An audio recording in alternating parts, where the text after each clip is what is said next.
Hello everyone, today we are talking about vitamin C foods.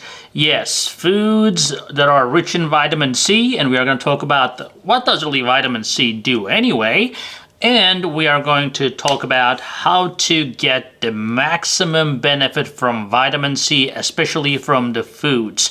I am Dr. Ahmet Ergin. I'm an endocrinologist, a diabetes expert, and today we are going into vitamin C.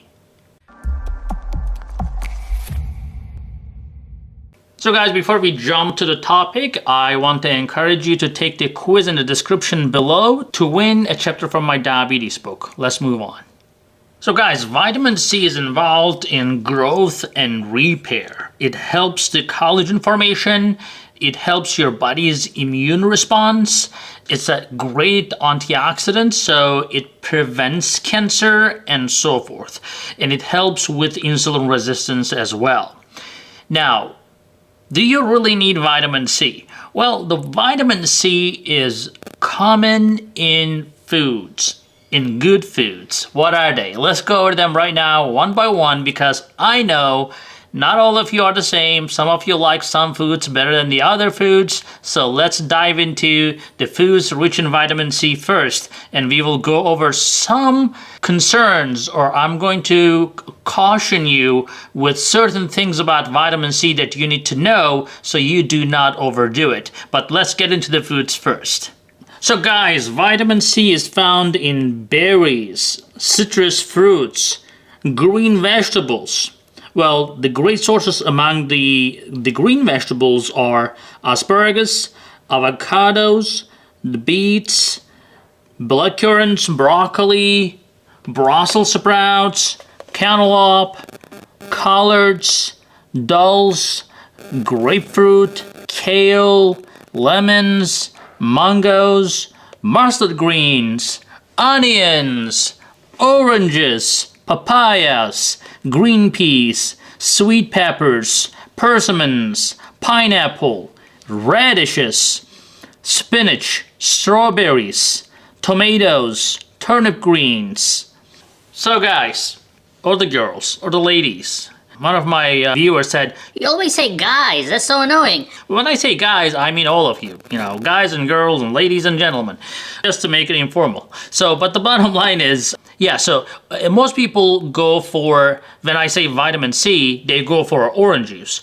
Well, freshly squeezed orange juice is okay, but when you have diabetes, that can really hit you hard. So you have to be very careful about the amount you're getting. So, but as I said, the vitamin C is so common in so many other foods, you don't necessarily need to drink that orange juice. Plus, we talked about this before, we don't want to do processed oranges, or orange juices at all. So, a few comments about the vitamin C. You know, a lot of people use vitamin C to help prevent the common colds, but the studies again and again shows that actually it doesn't really help much with preventing the colds. But if you have the cold, and having vitamin C extra can help reduce the number of days that you're having cold.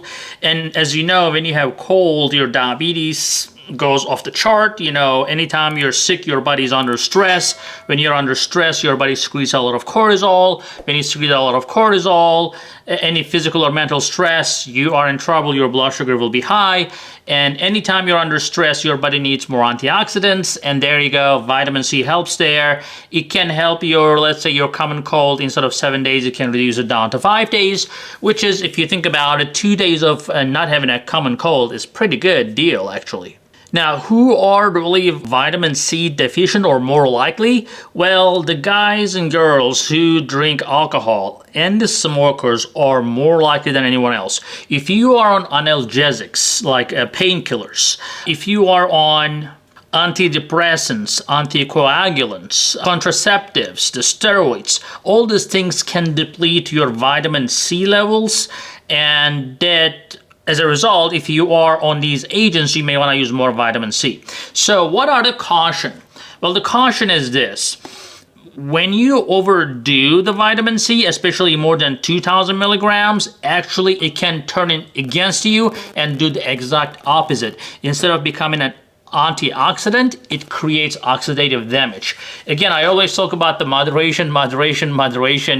You know, if you are deficient, you're in trouble. If you overdo it, you're in trouble. So you don't overdo it. So never ever exceed more than 500 milligrams. Now, what is another problem with vitamin C? Well, if you are taking more than 500 milligrams of vitamin C, especially glucose sensor users, you know, those sensors that you don't have to do finger sticks and stuff, they are affected from excessive vitamin C. More than 500 milligrams a day tend to cause high blood sugar readings, falsely high. So actually you may be low, but it may actually show high. So that may not be great for you, because you know you want to know when you're low, and it may cause under treatment of low blood sugars. Or if you're taking aspirin, for example, for cardiovascular risk reduction, and if you take vitamin C together, it can cause a lot of stomach irritation, can cause ulcers, reflux, and problems like that, which you may already have. So you may want to make sure that if you're on aspirin, at least take vitamin C in low dose, or just take it from the food